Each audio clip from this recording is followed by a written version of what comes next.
প্রিয় শ্রোতা, আমন্ত্রণ জানাচ্ছি গল্প পাঠের আসরে। আমি ওয়ারা করিম। শুরু করতে যাচ্ছি সত্যজিৎ রায়ের প্রফেসর শঙ্কু সিরিজ থেকে কর্ভাস। সঙ্গে থাকুন। অনেক ধন্যবাদ। 15ই আগস্ট। পাখি সম্পর্কে কৌতূহলটা আমার অনেক দিনের। ছেলেবেলায় আমাদের বাড়িতে একটা পোষা ময়না ছিল।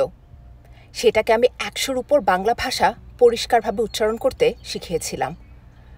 আমার ধারণা ছিল পাখি কথা বললেও কথার মানে বোঝে না। একবার এই ময়নাটাই এমন এক কাণ্ড করে বসল যে আমার সে ধারণা প্রায় পাল্টে গেল। দুপুরবেলা সবেমাত্র আমি স্কুল থেকে ফিরছি। মা রেকাবিতে মোহনভোগ এনে দিয়েছেন। এমন সময় ময়নাটা হঠাৎ ভূমিকম্প ভূমিকম্প বলে চেঁচিয়ে উঠল। আমরা কোনো কম্পন টের পাইনি, কিন্তু পরের দিন কাগজে বেরোলো সিজমোগ্রাফ যন্ত্রে সত্যিই নাকি একটা মৃদু কম্পন ধরা পড়েছে। সেই থেকে পাখিদের বুদ্ধির দৌড় সম্পর্কে মনে একটা অনুসন্ধিৎসা রয়ে গেছে, কিন্তু অন্যান্য 5 রকম বৈজ্ঞানিক গবেষণার মধ্যে ওটা নিয়ে আর চর্চা করা হয়নি। আরেকটা কারণ অবশ্যই আমার বেড়াল নিউটন। নিউটন পাখি পছন্দ করে না, আর নিউটনকে অখুশি করে আমার কিছু করতে মন চায় না। সম্প্রতি বয়সের জন্যই বোধ হয় নিউটন দেখছি পাখি সম্বন্ধে অনেকটা উদাসীন হয়ে পড়েছে। সেই কারণেই আমার ল্যাবরেটরিতে আবার কাক, চড়ুই, শালিক ঢুকতে আরম্ভ করেছে। আমি সকালে তাদের খেতে দিই। সে খাদ্যের প্রত্যাশায় তারা সূর্য ওঠার আগে থেকেই আমার জানালার বাইরে জটলা করে। প্রত্যেক প্রাণীরই কিছু কিছু নির্দিষ্ট সহজাত ক্ষমতা থাকে। আমার ধারণা অন্য প্রাণীর তুলনায় পাখির ক্ষমতা আরও বেশি, আরও বিস্ময়কর। একটা বাবুয়ের বাসা হাতে নিয়ে নেড়েচেড়ে দেখলে স্তম্ভিত হতে হয়। একজন মানুষকে কিছু খড়কুটো দিয়ে যদি ওরকম একটা বাসা তৈরি করতে বলা হয়, আমার বিশ্বাস সে কাজটা সে আদৌ করতে পারবে না, কিংবা যদি পারে তো মাসখানেকের অক্লান্ত পরিশ্রম লেগে যাবে।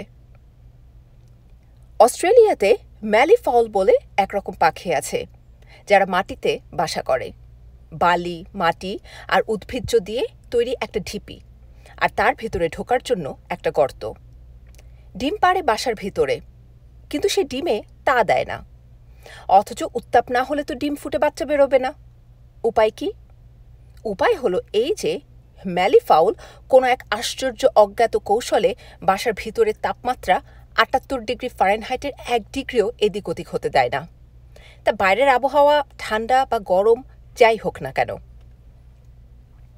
আরও রহস্য, গ্রিপ নামক পাখি তাদের নিজেদের পালক ছিঁড়ে ছিঁড়ে খায় এবং শাবকদের খাওয়ায়। কেন তা কেউ জানে না। আবার এই একই গ্রিপ পাখি জলে ভাসমান অবস্থায় কোনো শত্রুর আগমনের ইঙ্গিত পেলে নিজের দেহ ও পালক থেকে কোনো এক অজ্ঞাত উপায়ে বায়ু বের করে দিয়ে শরীরের স্পেসিফিক গ্র্যাভিটি বাড়িয়ে গলা অবধি জলে ডুবে ভাসতে থাকে। এছাড়া যাযাবর পাখির দিক নির্ণয় ক্ষমতা, ঈগলবাজের শিকার ক্ষমতা, শকুনের ঘ্রাণ শক্তি, অসংখ্য পাখির আশ্চর্য সঙ্গীত প্রতিভা, এসব তো আছেই। এই কারণেই কিছুদিন থেকে পাখির পিছনে কিছুটা চিন্তা ও সময় দিতে ইচ্ছে করছে। তার সহজাত বুদ্ধির বাইরে তাকে কত দূর পর্যন্ত নতুন জিনিস শেখানো যায়? মানুষের জ্ঞান, মানুষের বুদ্ধি তার মধ্যে সঞ্চার করা যায় কি? এমন যন্ত্র কি তৈরি করা সম্ভব যার সাহায্যে এই কাজটা হতে পারে? 20 সেপ্টেম্বর। আমার পাখি পড়ানোর যন্ত্র নিয়ে কাজ চলেছে। আমি সহজ পথে বিশ্বাসী।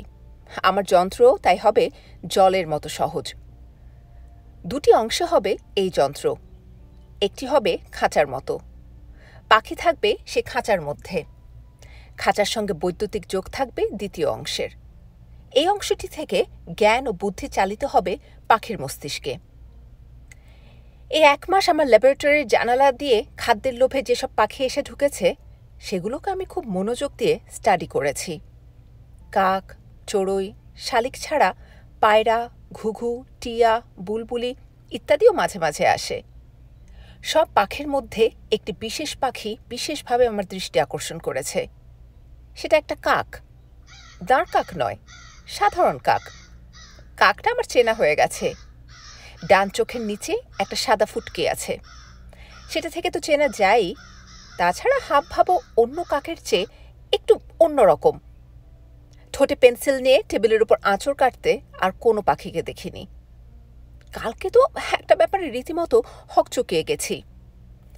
আমি আমার যন্ত্র তৈরির কাজ করছি, এমন সময় একটা খচ খচ শব্দ পেয়ে ঘাড় ফিরিয়ে দেখি কাকটা একটা আধখোলা দেশলাইয়ের বাক্স থেকে ঠোঁট দিয়ে একটা কাঠি বার করে তার মাথাটা বাক্সের পাশটায় ঘষছে। আমি বাধ্য হয়ে হুস হুস শব্দ করে কাকটাকে নিরস্ত করলাম। কাকটা যখন উড়ে গিয়ে জানালায় বসে গলা দিয়ে দ্রুত কয়েকটা শব্দ করল, যেটার সঙ্গে কাকের স্বাভাবিক কাকা শব্দের কোনো সাদৃশ্য নেই। শুনে মনে হবে হঠাৎ যেন কাকটা বুঝি হাসছে। যে রকম চালাক পাখি, আমার পরীক্ষার জন্য একে ব্যবহার করতে পারলেই সবচেয়ে ভালো হবে। দেখা যাক কতদূর কি হয়। 27 সেপ্টেম্বর। আমার অর্নিথন যন্ত্র আজ তৈরি শেষ হলো। কাকটা সকালেই আমার ঘরে ঢুকে পাউরুটি খেয়ে এ জানালা ও জানাল লাফিয়ে বেড়াচ্ছিল।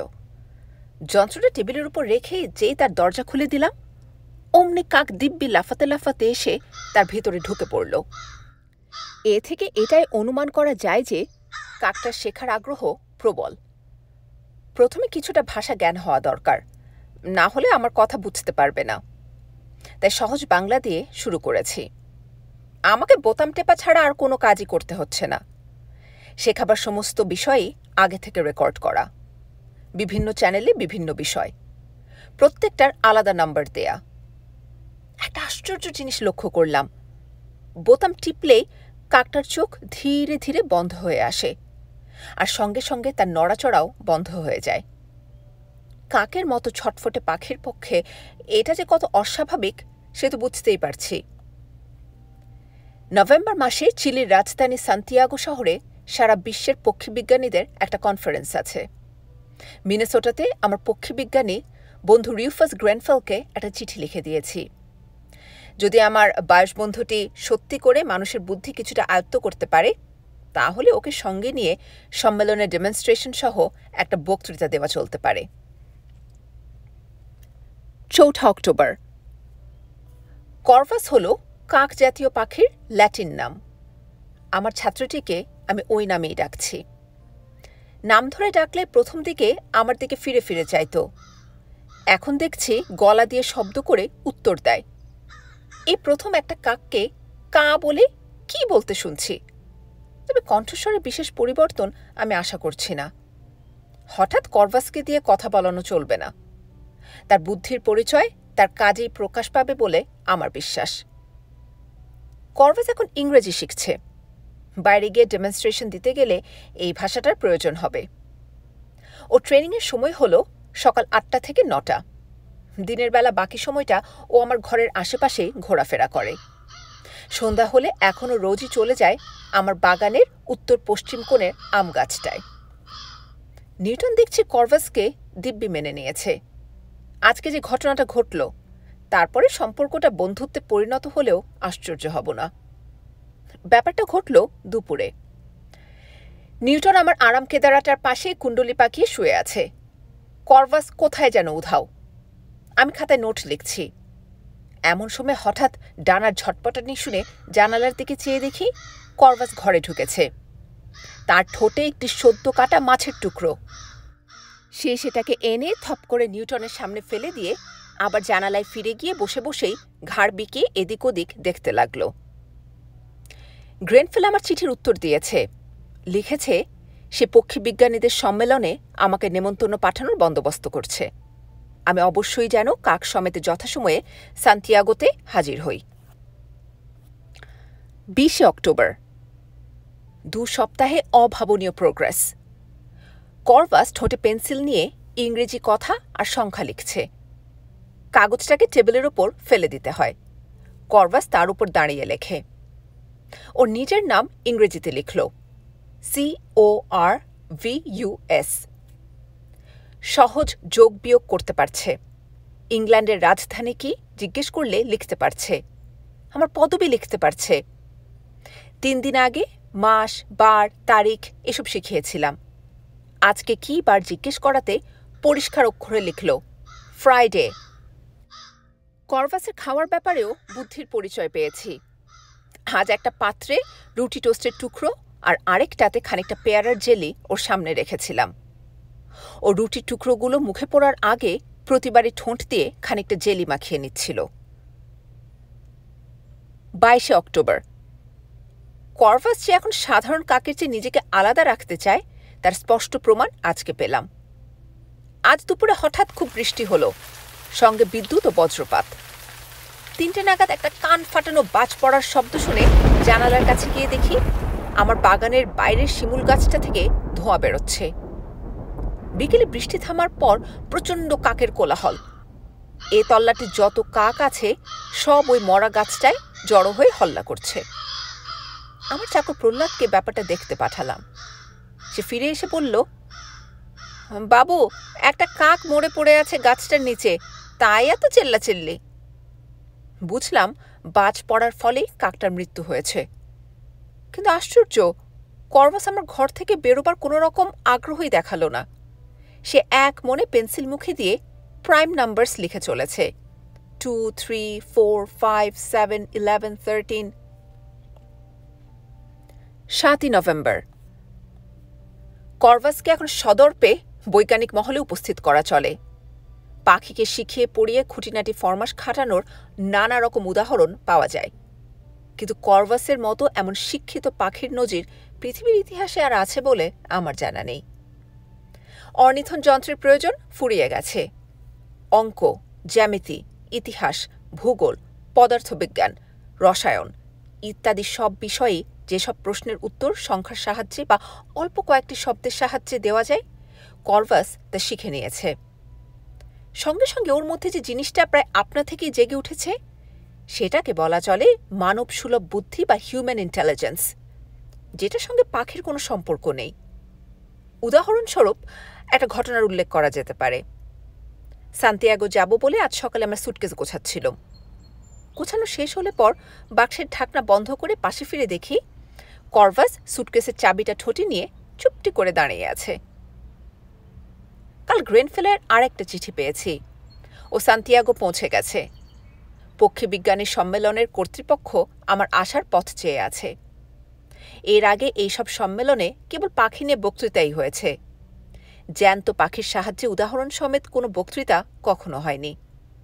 গত 2 মাসের গবেষণার ফলে পাখির মস্তিষ্কের বিষয়ে আমি যে দুর্লভ জ্ঞান সঞ্চয় করেছি সে সম্পর্কে একটা প্রবন্ধ লিখছি। সেটাই হবে সম্মেলনে আমার পেপার। প্রতিবাদীর মুখ বন্ধ করার জন্য সঙ্গে থাকবে কর্ভাস। 10 নভেম্বর। দক্ষিণ আমেরিকা যাবার পথে প্লেনে বসে ডায়েরি লিখছি। একটি মাত্র ঘটনায় লেখার আছে। বাড়ি থেকে যখন রওনা হব তখন কর্ভাস হঠাৎ দেখি তার খাঁচা থেকে বার হওয়ার জন্য ভারী ছটফটানি আরম্ভ করেছে। কি ব্যাপার বুঝতে না পেরে খাঁচার দরজা খুলে দিতেই সে শটান উড়ে গিয়ে আমার রাইটিং টেবিলে বসে ঠোঁট দিয়ে উপরের দেরাজটায় ভীষণ ব্যস্তভাবে টোকা মারতে আরম্ভ করল। দেরাজ খুলে দেখি আমার পাসপোর্টটা তার মধ্যে রয়ে গেছে। কর্ভাসের জন্য একটা নতুন ধরনের খাঁচা বানিয়ে নিয়েছি, যে আবহাওয়া কর্ভাসের পক্ষে সবচেয়ে আরামদায়ক। খাঁচার ভিতর কৃত্রিম উপায়ে সে আবহাওয়া বজায় রাখার ব্যবস্থা করেছি। খাবার জন্য কাকের পক্ষে পুষ্টিকর ভিটামিন দিয়ে হোমিওপ্যাথিক বড়ির মতো মুখরোচক বড়ি তৈরি করে নিয়েছি। প্লেনের যাত্রীদের মধ্যে কেউই বোধ হয় এর আগে কখনো পোষা কাক দেখেনি। কর্ভাস তাই সকলেরই কৌতূহল উদ্রেক করছে। তবে আমি আমার কাকের বিশেষত্ব সম্পর্কে কাউকে কিছু বলিনি। ব্যাপারটা গোপন রাখতে চায় অনুমান করেই বোধহয় কর্ভাসও সাধারণ কাকের মতোই ব্যবহার করছে। 14 নভেম্বর। হোটেল এক্সেলসিয়ার, সান্তিয়াগো, রাত 11টা। 2 দিন খুব ব্যস্ত ছিলাম, তাই ডায়েরি লেখার সময় পাইনি। আগে আমার বক্তৃতার কথাটা বলে নিই, তারপরে এই কিছুক্ষণ আগের চাঞ্চল্যকর ঘটনার কথায় আসা যাবে। এক কথায় বলা যায়, কর্ভাস সহ আমার বক্তৃতাটা হয়েছে another feather in my cap. লেখাটা পড়তে লেগেছিল 8 ঘন্টা। তারপর কর্ভাসকে নিয়ে ডেমনস্ট্রেশন চলল 1 ঘন্টার উপর। আমি মঞ্চে উঠে কর্ভাসকে খাঁচা থেকে বার করে টেবিলের উপর ছেড়ে দিয়েছিলাম। প্রকাণ্ড লম্বা মেহগনির টেবিল, তার পিছনে লাইন করে সম্মেলনের কর্তৃপক্ষরা বসে আছেন। আমি একপাশে দাঁড়িয়ে মাইক্রোফোনে আমার প্রবন্ধ পড়ছি। পড়া যতক্ষণ চলল ততক্ষণ কর্ভাস 1 পাও নড়েনি। তার এক পাশে ঘাড় কাত করার ভঙ্গি ও মাঝে মাঝে মাথা উপর নিচ করা থেকে মনে হচ্ছিল সে গভীর মনোযোগ দিয়ে আমার কথা শুনছে এবং কথা বুঝতেও পারছে। বক্তৃতা শেষ হবার পর চারদিক থেকে করধ্বনির সঙ্গে সঙ্গে একটা কাঠঠোকরার মতো শব্দ শুনে টেবিলের দিকে চেয়ে দেখি করভাস তার ঠোঁট দিয়ে হাততালির সঙ্গে তাল মিলিয়ে টেবিলের উপর ঠুকে ঠুকে চলেছে। ডেমনস্ট্রেশনের সময় অবশ্য করভাসের কোনো বিরাম ছিল না। গত 2 মাসে সে যা কিছু শিখেছে সবই সম্মেলনের অভ্যাগতদের সম্মানে উপস্থিত করে তাদের তাক লাগিয়ে দিয়েছে। সকলে এক বাক্যে স্বীকার করেছে যে পাখির মস্তিষ্কে মানুষের জ্ঞান ও বুদ্ধি যে এইভাবে প্রবেশ করতে পারে তা কেউ কল্পনাই করতে পারেনি। এখানকার কাগজ কোরিয়ারে দেল সান্তিয়াগোর সান্ধ্য সংস্করণে এর মধ্যে করভাসের খবর বেরিয়ে গেছে। শুধু বেরিয়েছে নয়, প্রথম পাতায় প্রধান খবর হিসেবে বেরিয়েছে, আর তার সঙ্গে বেরিয়েছে পেন্সিল মুখে করভাসের একটা ছবি। মিটিংয়ের পর গ্রেনফেল ও সম্মেলনের চেয়ারম্যান সিনিয়র কোভারুবিয়াসের সঙ্গে সান্তিয়াগো শহর দেখতে বেরিয়েছিলাম। জনবহুল, মনোরম, আধুনিক শহর। পূব দিকে আন্ডিস পর্বতশ্রেণী চিলি ও আর্জেন্টিনার মধ্যে প্রাচীরের মতো দাঁড়িয়ে আছে। ঘণ্টাখানেক ঘোরার পর কোভারুবিয়াস বললেন, সম্মেলনের প্রোগ্রামে দেখে থাকবে অতিথিদের জন্য আমরা নানা রকম আমোদ প্রমোদের আয়োজন করেছি। তার মধ্যে আজ বিকেলের ব্যাপারটায় আমি ব্যক্তিগতভাবে তোমাকে উপস্থিত থাকতে অনুরোধ করছি। একটি চিলিয়ান জাদুকর আজ তামাশা দেখাবেন তোমাদের খাতিরে। ইনি আর্গাস নামে পরিচিত। এর বিশেষত্ব হচ্ছে এই যে ইনি ম্যাজিকে নানা রকম পাখি ব্যবহার করেন। ব্যাপারটা শুনে কৌতূহল হয়েছিল, তাই আমি আর গ্রেনফেল আজ বিকেলে এখানকার প্লাজা থিয়েটারে আর্গাসের ম্যাজিক দেখতে গিয়েছিলাম। লোকটা নানা রকম পাখি ব্যবহার করে সেটা ঠিকই। হাঁস, কাকাতুয়া, পায়রা, মোরগ, 3 হাত লম্বা সারস, 1 ঝাঁক হামিংবার্ড, এসবই কাজে লাগায় আর্গাস, এবং বোঝাই যায় যে সব কটি পাখিকেই সে বেশ দক্ষতার সঙ্গে কাজ শিখিয়ে নিয়েছে। বলা বাহুল্য, এই কাজের কোনোটাই আমার করভাসের কৃতিত্বের ধারে কাছেও আসে না। সত্যি বলতে কি, পাখির চেয়ে আমার অনেক বেশি ইন্টারেস্টিং মনে হলো জাদুকর ব্যক্তিটিকে। টিয়া পাখির মতো নাক, মাঝখানে সিথি করা, টান করে পিছনে আঁচড়ানো নতুন গ্রামোফোন রেকর্ডের মতো চকচকে চুল, চোখে মাইনাস পাওয়ারের চশমা। তার কাজ এত পুরু যে মণি দুটোকে তীক্ষ্ণ বিন্দুর মতো দেখায়। লম্বায় লোকটা 6 ফুটের উপর। চকচকে কালো কোটের আস্তিনের ভিতর থেকে দুটো শীর্ণ ফ্যাকাশে হাত বেরিয়ে আছে। সেই হাতের বিভিন্ন ভঙ্গিমায় দর্শকদের সম্মোহিত করে রাখে। জাদু খুব উঁচু দরের না হলেও জাদুকরের চেহারা ও হাবভাব দেখেই প্রায় পয়সা উঠে আসে। আমি শো দেখে হল থেকে বেরোবার সময় গ্রেনফেলকে পরিহাস ছলে বললাম, আমাদের যেমন আর্গাসের ম্যাজিক দেখানো হলো, আর্গাসকে তেমনই করভাসের খেলা দেখাতে পারলে মন্দ হতো না। রাত 9টায় ডিনার এবং তারপর অতি উপাদেয় চিলিয়ান কফি খেয়ে গ্রেনফেলের সঙ্গে হোটেলের বাগানে কিছুক্ষণ কাটিয়ে সবেমাত্র ঘরে এসে বাতি নিভিয়ে বিছানায় শুয়েছি। এমন সময় টেলিফোন বেজে উঠল। আমি একটু অবাক হয়ে অন্ধকারী রিসিভারটা তুলে কানে দিলাম। সিনিয়র শঙ্কু? হ্যাঁ, আমি রিসেপশন থেকে বলছি। আপনাকে অসময়ে বিরক্ত করার জন্য ক্ষমা চাইছি। একটি ভদ্রলোক বিশেষ করে আপনার সঙ্গে দেখা করতে চাইছেন। আমি বাধ্য হয়ে বললাম যে আমি ক্লান্ত, সুতরাং ভদ্রলোক যদি কাল সকালে আমাকে টেলিফোন করে একটা অ্যাপয়েন্টমেন্ট করতে পারেন তাহলে ভালো হয়। নিশ্চয়ই কোনো রিপোর্টার হবে। এর মধ্যে 4 জন সাংবাদিককে ইন্টারভিউ দিতে হয়েছে, এবং তারা যেসব প্রশ্ন করেছে তাতে আমার মতো ঠান্ডা মেজাজের মানুষকেও রীতিমতো অসহিষ্ণু হয়ে পড়তে হয়। একজন সরাসরি জিজ্ঞেস করলেন, ভারতবর্ষে যেমন গরুকে পুজো করা হয় তেমনি কাককেও করা হয় কিনা। রিসেপশন লোকটির সঙ্গে কথা বলে বলল, সিনিয়র শঙ্কু, ভদ্রলোক বলছেন তিনি 5 মিনিটের বেশি সময় নেবেন না, সকালে ওর একটা এনগেজমেন্ট আছে। বললাম, যিনি এসেছেন তিনি কি সংবাদপত্রের লোক? আগে না, ইনি হলেন বিখ্যাত চিলিয়ান জাদুকর আর্গাস। নামটা শুনে বাধ্য হয়ে ভদ্রলোককে উপরে আসতে বলতে হলো। বিছানার পাশের টেবিল ল্যাম্পটা জ্বালিয়ে দিলাম। 3 মিনিট পরে কলিং বেল বেজে উঠল। দরজা খুলে যাকে সামনে দেখলাম তাকে স্টেজে 6 ফুট বলে মনে হয়েছিল। এখন বুঝলাম তিনি 6.5 ফুটেরও বেশি লম্বা। সত্যি বলতে কি, এত লম্বা মানুষ এর আগে আমি কখনো দেখিনি। বিলিতি কায়দায় সামনের দিকে ঝুঁকে পড়ে নমস্কার জানাবার সময়ও তিনি আমার চেয়ে প্রায় 6 ইঞ্চি লম্বা রয়ে গেলেন। ভদ্রলোককে ঘরে আসতে বললাম। স্টেজের পোশাক ছেড়ে জাদুকর এখন সাধারণ স্যুট পরে এসেছেন, তবে এই স্যুটের রঙও কালো। ঘরে ঢোকার পর লক্ষ্য করলাম কোটের পকেটে কোরিয়েরে দেল সান্তিয়াগোর সান্ধ্য সংস্করণ। আর্গাস চেয়ারে বসার পর তার ম্যাজিকের তারিফ করে বললাম, যতদূর মনে পড়ছে গ্রিক উপকথায় আর্গাস নামক একজন কীর্তিমান পুরুষের কথা পড়েছি, যার সর্বাঙ্গে ছিল সহস্র চোখ। একজন জাদুকরের পক্ষে নামটা বেশ মানানসই। আর্গাস মৃদু হেসে বললেন, সে কীর্তিমান পুরুষটির সঙ্গে পাখির একটা সম্পর্ক রয়েছে, মনে পড়ছে নিশ্চয়ই। আমি বললাম, হ্যাঁ, গ্রিক দেবী হেরা আর্গাসের চোখগুলি তুলে ময়ূরের পুচ্ছে বসিয়ে দিয়েছিলেন। সেই থেকেই ময়ূরের লেজে চাকা চাকা দাগ।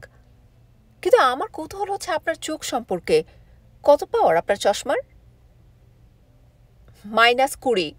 তবে তাতে কিছু এসে যায় না, আমার পাখিগুলোর কোনোটারই চশমার প্রয়োজন হয় না। নিজের রসিকতায় নিজে অট্টহাস্য করে উঠলেন আর্গাস। কিন্তু সে হাসি ফুরোবার আগেই ভদ্রলোক হঠাৎ মুখ হাঁ অবস্থাতেই থেকে গেলেন। তার চোখ চলে গেছে আমার ঘরের তাকে রাখা প্লাস্টিকের খাঁচাটার দিকে। করভাস ঘুমিয়ে পড়েছিল। এখন দেখছি জাদুকরের অট্টহাসিতেই বোধহয় তার ঘুমটা ভেঙে গেছে।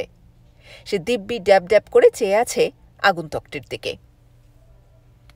আর্গাস মুখ হাঁ অবস্থাতেই চেয়ার ছেড়ে উঠে খাঁচাটার দিকে এগিয়ে গেলেন। তারপর মিনিট খানেক ধরে করভাসের দিকে চেয়ে বললেন, আজ সন্ধ্যার কাগজে এর বিষয়ে পড়া অবধি আপনার সঙ্গে দেখা করার জন্য উদগ্রীব হয়ে আছি। আপনার বক্তৃতা শোনার সৌভাগ্য আমার হয়নি। আমি পক্ষী বিজ্ঞানী নই, কিন্তু আমিও পাখিদের শিক্ষা দিয়ে থাকি। ভদ্রলোক চিন্তিতভাবে ফিরে এসে চেয়ারে বসলেন। তারপর বললেন, বেশ বুঝতে পারছি আপনি ক্লান্ত, কিন্তু তাও অনুরোধ করছি, যদি আপনার এই পাখিটিকে একবার খাঁচা থেকে বার করতে পারেন, একবার যদি ওর বুদ্ধির একটু নমুনা। আমি বললাম, শুধু আমিই ক্লান্ত নই, আমার পাখিও ক্লান্ত। আমার খাঁচা দরজা খুলে দিচ্ছি, বাকিটা নির্ভর করবে আমার পাখির মেজাজের উপর। আমি ওকে জোর করে ওর ইচ্ছার বিরুদ্ধে কিছু করাতে চাই না। হ্যাঁ, বেশ তো, তাই হোক। খাঁচার দরজা খুলে দিলাম। করভাস বেরিয়ে এসে ডানার 3 ঝাপটায় আমার খাটের পাশে টেবিলটার এসে ঠোঁটের এক অব্যর্থ ঠোকরে ল্যাম্পটা নিভিয়ে দিল। ঘর এখন অন্ধকার। জানালা দিয়ে রাস্তার উল্টো দিকে হোটেল মেট্রোপোলের জলা নেবা সবুজ নিয়নের ফিকে আলো ঘরে প্রবেশ করছে। আমি চুপ। করভাস ডানা ঝাপটিয়ে ফিরে গিয়ে খাঁচায় ঢুকে ঠোঁট দিয়ে টেনে দরজা বন্ধ করে দিল। আর্গাসের মুখের উপর সবুজ আলো নিয়নের তালে তালে জ্বলছে নিভছে। তার সোনার চশমার পুরু কাচের ভিতর সাপের মতো চোখ সবুজ আলোয় আরও বেশি সাপের মতো মনে হচ্ছে। বেশ বুঝতে পারছি সে অবাক, হতভম্ব। বেশ বুঝতে পারছি করভাস ঘরের বাতি নিভিয়ে তার মনের যে ভাবটা প্রকাশ করল সেটা আর্গাসের বুঝতে বাকি নেই। করভাস এখন বিশ্রাম চাইছে। সে চায় না ঘরে আলো জ্বলে। সে অন্ধকার চায়, অন্ধকারে ঘুমোতে চায়। আর আর্গাস? তার সরু গোফের নিচে ঠোঁটের ফাঁক দিয়ে একটা ফিস ফিসে শব্দ উচ্চারিত হল। ম্যানিফিকো, অর্থাৎ চমকপ্রদ, অসামান্য। সে তার হাত দুটি যেন তালির ভঙ্গিতে থুতনির সামনে এসে জড়ো করেছে।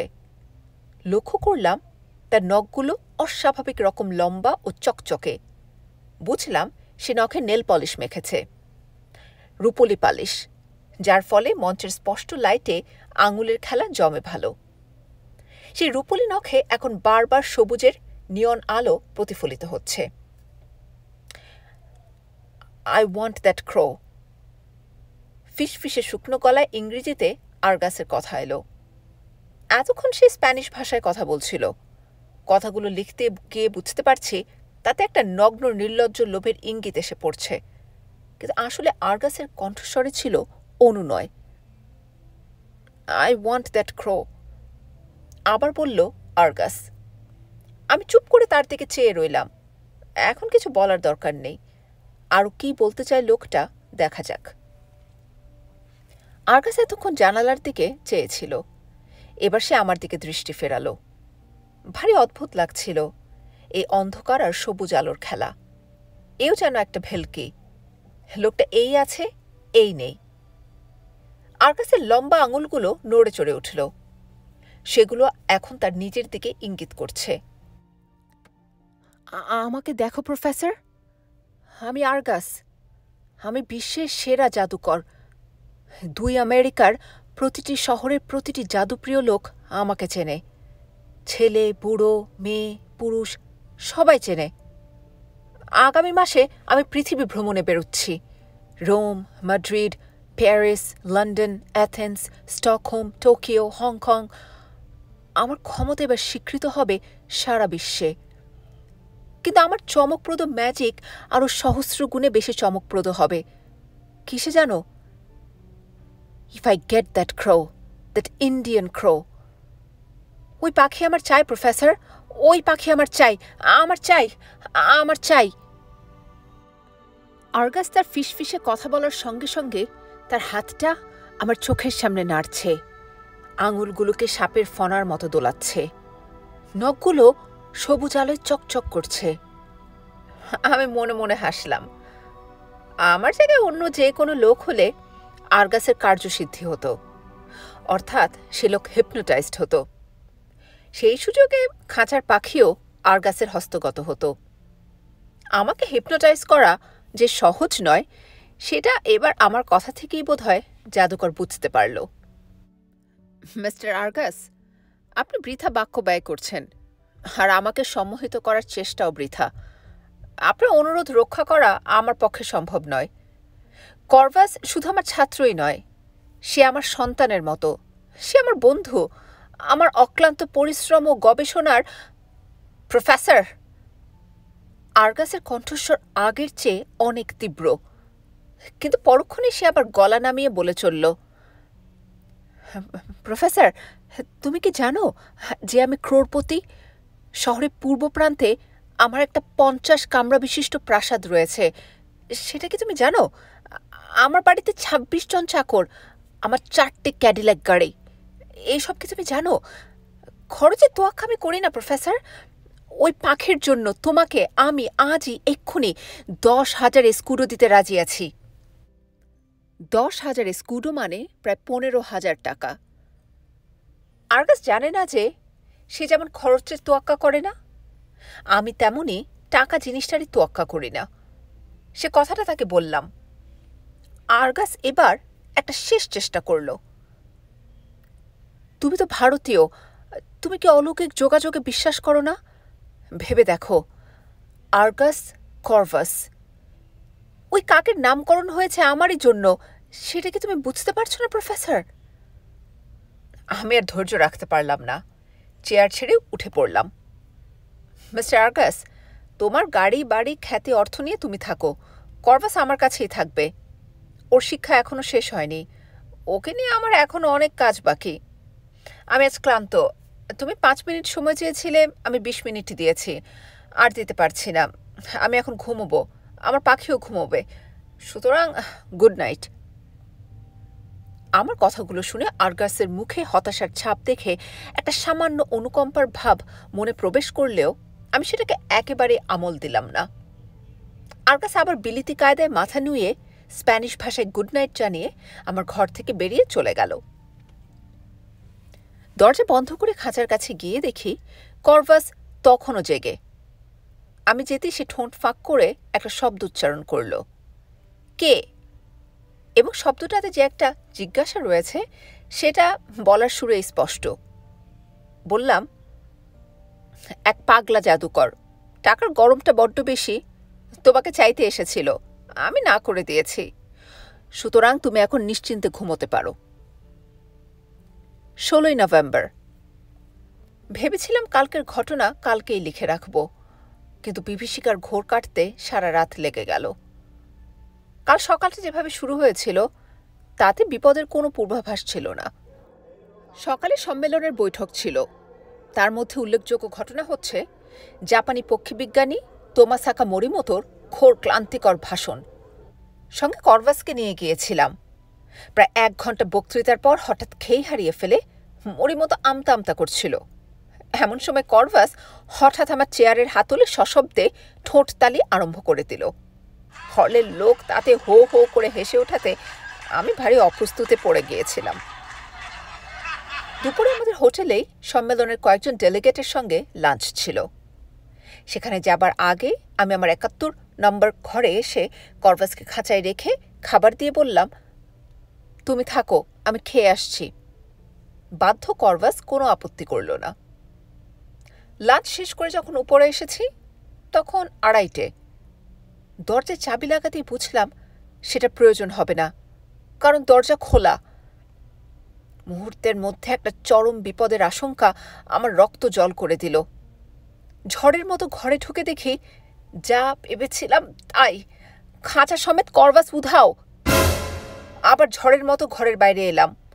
উত্তর দিকে 2টো ঘর পরেই বাঁ দিকে রুম বয়দের ঘর। ঊর্ধ্বশ্বাসে সে ঘরে গিয়ে দেখি 2টো রুম বয় পাশাপাশি পাথরের মতো দাঁড়িয়ে আছে। তাদের চোখের চাহনি দেখে বুঝতে পারলাম তাদের দুজনকে হিপনোটাইজ করা হয়েছে। চলে গেলাম 107 নম্বর ঘরে গ্রেনফেলের কাছে। তাকে সমস্ত ব্যাপারটা বলে দুজন শটান গিয়ে হাজির হলাম 1 তলার রিসেপশনে। রিসেপশন ক্লার্ক বলল, আমাদের কাছ থেকে কেউ আপনার ঘরের চাবি চাইতে আসেনি। ডুপ্লিকেট চাবি রুম বয়দের কাছে থাকে, তারা যদি দিয়ে থাকে তাহলে। রুম বয়দের অবশ্যই দেওয়ার দরকার হয়নি। আরগাস তাদের জাদু বলে অকেজো করে দিয়ে নিজেই চাবি নিয়ে তার কাজ হাসিল করেছে। শেষটায় হোটেলের দ্বাররক্ষকের কাছে গিয়ে আসল খবর পাওয়া গেল। সে বলল, আধ ঘন্টা আগে একটা সিলভার ক্যাডিলাক গাড়িতে করে আরগাস এসেছিলেন। তার 10 মিনিট পরে হাতে একটা সেলোফেনের ব্যাগ নিয়ে তিনি হোটেল থেকে বেরিয়ে গাড়িতে উঠে চলে যান। রূপলি রঙের ক্যাডিলাক, কিন্তু এখান থেকে কোথায় গেছে আরগাস? তাদের বাড়িতে কে, না অন্য কোথাও? অবশেষে কোভারোবিয়াসের শরণাপন্ন হতে হলো। ভদ্রলোক বললেন, আরগাসের বাড়ি কোথায় সেটা এক্ষুনি জেনে দিতে পারি, কিন্তু তাতে কি লাভ হবে? সে কে আর বাড়িতে গেছে? সে তোমার করভাসকে নিয়ে নিশ্চয়ই অন্য কোথাও গা ঢাকা দিয়েছে। তবে সে যদি শহরের বাইরে বেরোতে যায় তাহলে একটাই রাস্তা আছে। তোমাদের আমি ভালো গাড়ি, ভালো ড্রাইভার আর সঙ্গে পুলিশ দিতে পারি। সময় কিন্তু খুব কম, আধ ঘন্টার মধ্যে বেরিয়ে পড়ো। হাইওয়ে ধরে চলে যাবে। যদি কপালে থাকে তো তার সন্ধান পাবে। 3:15টার মধ্যে আমরা বেরিয়ে পড়লাম। রওনা হবার আগে হোটেল থেকে ফোন করে জেনে নিয়েছিলাম যে আরগাস তার বাড়িতে ফেরেনি। আমাদের সঙ্গে 2জন সশস্ত্র পুলিশ, আমরা পুলিশেরই গাড়িতে রয়েছি। 2জন পুলিশের সঙ্গে ছোকরা বয়স, নাম কারেসাস। দেখলাম আরগাস সম্বন্ধে বেশ খবর টবর রাখে। বলল, সান্তিয়াগো এবং আশেপাশে আরগাসের নাকি একাধিক আস্তানা আছে। এককালে জিপসিদের সঙ্গে অনেক সময় কাটিয়েছে। 19 বছর বয়স থেকে ম্যাজিক দেখাতে আরম্ভ করে। পাখি নিয়ে ম্যাজিক শুরু করেছে বছর 4 আগে, আর সেই থেকেই ওর জনপ্রিয়তা বাড়তে শুরু করেছে। আমি জিজ্ঞেস করলাম, ও কি সত্যি ক্রোড়পতি? কারেরাস বলল, তাই তো মনে হয়, তবে লোকটা ভয়ানক কঞ্জুস আর কাউকে বিশ্বাস করে না, তাই ওর বন্ধু বলতে এখন আর বিশেষ কেউ নেই। শহর থেকে বেরিয়ে হাইওয়েতে পড়ে একটা মুশকিল হলো। হাইওয়ে 2 ভাগে ভাগ হয়ে একটা চলে গেছে উত্তরে লস অ্যান্ডিজের দিকে, আর একটা চলে গেছে পশ্চিমে ভালপারাইজো বন্দর পর্যন্ত। 2টো হাইওয়ের মুখের কাছে একটা পেট্রোলের দোকান। দোকানের লোকটাকে জিজ্ঞেস করাতে সে বলল, ক্যাডিলাক, সিনিয়র আরগাসের ক্যাডিলাক? সে তো গেছে ভালপারাইজোর রাস্তায়। আমাদের কালো মার্সিডিজ তীর বেগে রওনা দিল ভালপারাইজোর উদ্দেশ্যে। করভাসের প্রাণহানি হবে না সেটা জানি, কারণ তার প্রতি আরগাসের লোভটা খাঁটি। কিন্তু কাল রাত্রে করভাসের হাবভাব দেখে বুঝেছিলাম যে সে জাদুকর লোকটিকে মোটেই পছন্দ করছে না। সুতরাং আরগাসের খপ্পরে পড়ে তার মনের যে কী অবস্থা হবে সেটা ভাবতেই খারাপ লাগছে। পথে আরও 2টো পেট্রোল স্টেশন পড়ল এবং 2টোরই মালিকের সঙ্গে কথা বলে আমরা নিশ্চিন্ত হলাম যে আরগাসের সিলভার ক্যাডিলাক এই রাস্তা দিয়েই গেছে। আমি আশাবাদী লোক, নানান সময়ে নানান সংকট থেকে অক্ষত অবস্থায় বেরিয়ে এসেছি। আজ পর্যন্ত আমার কোনো অভিযানই ব্যর্থ হয়নি, কিন্তু আমার পাশে বসে গ্রেনফেল ঘন ঘন মাথা নাড়ছে আর বলছে, ভুলে যেও না শঙ্কু, তুমি একজন অত্যন্ত ধূর্ত লোকের সঙ্গে প্রতিদ্বন্দ্বিতায় নেমেছ। তোমার করভাসকে সে যখন একবার হাতে পেয়েছে, তখন সে পাখি তুমি সহজেই ফিরে পাবে না, এটা জেনে রেখো। কারেরাস বলল, সিনিয়র আর্গাসের হাতে কিন্তু অস্ত্র থাকার সম্ভাবনা আছে। এককালে তার অনেক ম্যাজিকে তাকে আসল রিভলভার ব্যবহার করতে দেখেছি। হাইওয়ে ক্রমে ঢালু নামছে। সান্তিয়াগোর ১৬০০ ফুট থেকে এখন আমরা ১০০০-এ নেমে এসেছি। পিছনে দূরে পর্বতশ্রেণী ক্রমে ঝাপসা হয়ে মিলিয়ে আসছে। ৪০ মাইল পথ এসেছি। আরও ৪০ মাইল গেলে ভালপারাইজো। গ্রেনফেলের ব্যাজার মুখ আমার আশার প্রাচীরে বারবার আঘাত করে তাকে টলিয়ে দিচ্ছে। হাইওয়েতে কিছু না পেলে শহরে গিয়ে পড়তে হবে। তখন আর্গাসের অনুসন্ধান আরও সহস্র গুণ বেশি কঠিন হয়ে পড়বে। রাস্তার সামনে খানিকটা চড়াই উঠে গেছে। পিছনে কি আছে দেখা যাচ্ছে না। গাড়ি এগিয়ে চলেছে দুর্বার গতিতে। চড়াই পেরোল। সামনের রাস্তা ঢালু নেমে গেছে বহুদূর। রাস্তার পাশে এখন এখানে সেখানে দু একটা গাছ। বহু দূরে একটা গ্রাম। মাঠে মোষের দল। জনমানবের কোনো চিহ্ন নেই। কিন্তু সামনে ওটা কি? এখনো বেশ দূর, সিকি মাইল তো হবেই। এখন ৪০০ গজের বেশি নয়। একটি গাড়ি রোদে ঝলমল করছে। রাস্তার এক পাশে বেঁকে দাঁড়িয়ে আছে। তার পিছনে একটা গাছের গুঁড়ি। এবার কাছে এসে পড়েছে গাড়িটা। ক্যাডিলাক গাড়ি, সিলভার ক্যাডিলাক। আমাদের মার্সিডিজ তার পাশে এসে দাঁড়ালো। গাড়িটা কেন থেমে আছে তার কারণটা এবার বুঝলাম। রাস্তার এক পাশে ছিটকে গিয়ে সেটা একটা গাছের গুঁড়িতে মেরেছে ধাক্কা। গাড়ির সামনের অংশ গেছে থেতলে। কারেরাস বলল, সিনিয়র আর্গাসের গাড়ি। এছাড়া আরেকটা সিলভার ক্যাডিলাক আছে সান্তিয়াগোতে, ব্যাংকার সিনিয়র গলদামেসের। কিন্তু এটার নাম্বার আমার চেনা। গাড়ি তো রয়েছে, কিন্তু আর্গাস কোথায়? আর আমার করভাসই বা কোথায়? ড্রাইভারের পাশের সিটে ওটা কি? জানালা দিয়ে মুখ ঢুকিয়ে দেখলাম সেটা করভাসের খাঁচা। দরজার চাবি আমারই তৈরি এবং সেটা রয়েছে আমারই পকেটে। আজ দুপুরে দরজায় চাবি দিইনি, শুধু ছিটকিনিটাই লাগানো। করভাস খাঁচা থেকে নিজেই বেরিয়েছে সন্দেহ নেই। কিন্তু তারপরে হঠাৎ কানে একটা চিৎকার এলো দূর থেকে, মানুষের গলা। কারেরাস ও অন্য পুলিশটি বন্দুক উঁচিয়ে দাঁড়িয়ে। আমাদের ড্রাইভার দেখলাম ভীতু লোক। সে মাটিতে হাঁটু গেড়ে বসে মেরি মাতার নাম জপ করতে শুরু করল। গ্রেনফিল ফিসফিস করে বলল, ম্যাজিশিয়ান জাতটা আমাকে বড্ড আনকমফোর্টেবল করে তোলে। আমি বললাম, তুমি বরং আমাদের গাড়ির ভেতরে গিয়ে বসো। চিৎকারটা আমাদের দিকে এগিয়ে আসছে, রাস্তার বাঁ দিক থেকে। কিছু দূরে কতগুলো ঝোপড়া, দু একটা বড় গাছও রয়েছে। সেই দিক থেকে আসছে চিৎকারটা। কাল রাত্রে ফিসফিসে গলা শুনেছি, তাই চিনতে দেরি হল না। এ গলা আর্গাসের। অকথ্য অশ্রাব্য স্প্যানিশে সে গাল দিয়ে চলেছে। কার উদ্দেশ্যে? ডেভিল বা শয়তানের স্প্যানিশ প্রতিশব্দটা বার কয়েক কানে এলো, আর তার সঙ্গে করভাসের নামটা। কোথায় গেল সে শয়তান পাখি? Corvus, Corvus! মূর্খ পাখি, শয়তান পাখি! নরকবাস আছে তোর কপালে, নরকবাস! আর্গাসের কথা আচমকা থেমে গেল, কারণ সে আমাদের দেখতে পেয়েছে। আমরাও দেখতে পাচ্ছি তাকে। তার দু হাতে দুটো রিভলভার। ১০০ হাত দূরে একটা ঝোপড়ার সামনে দাঁড়িয়ে আছে সে। কারেরাস হুঙ্কার দিয়ে উঠল, সিনিয়র আর্গাস, তোমার অস্ত্র নামাও, নইলে। একটা কর্ণপটহ বিদারক শব্দে আমাদের মার্সিডিজের দরজা একটা রিভলভারের গুলি এসে লাগলো। তারপর আরও ৩টে গুলির শব্দ।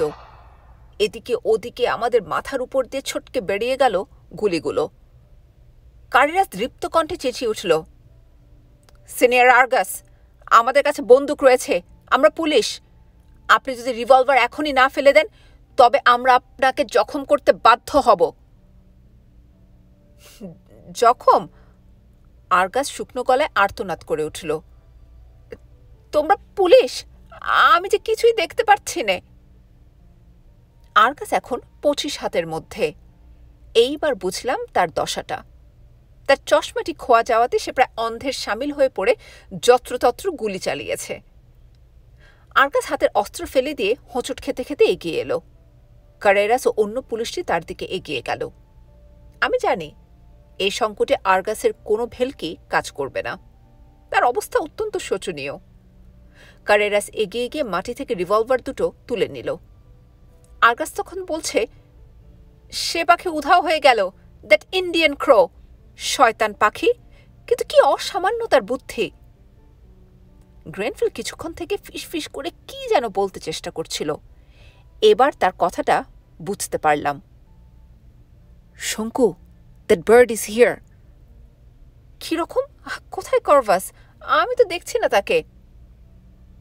গ্রেনফেল রাস্তার উল্টো দিকে ন্যাড়া আকেসিয়া গাছটার দিকে আঙুল তুলে দেখালো। উপরে চেয়ে দেখলাম, সত্যিই তো আমার বন্ধু, আমার শিষ্য, আমার প্রিয় কর্ভাস গাছটার সবচেয়ে উঁচু ডালে বসে নিশ্চিন্তভাবে আমাদের দিকে ঘাড় নিচু করে দেখছে। তাকে হাতছানি দিয়ে ডাকতেই সে অক্লেশে গোঁত খাওয়া ঘুড়ির মতো গাছের মাথা থেকে নেমে এসে বসল আমাদের মার্সিডিজের ছাদের ওপর।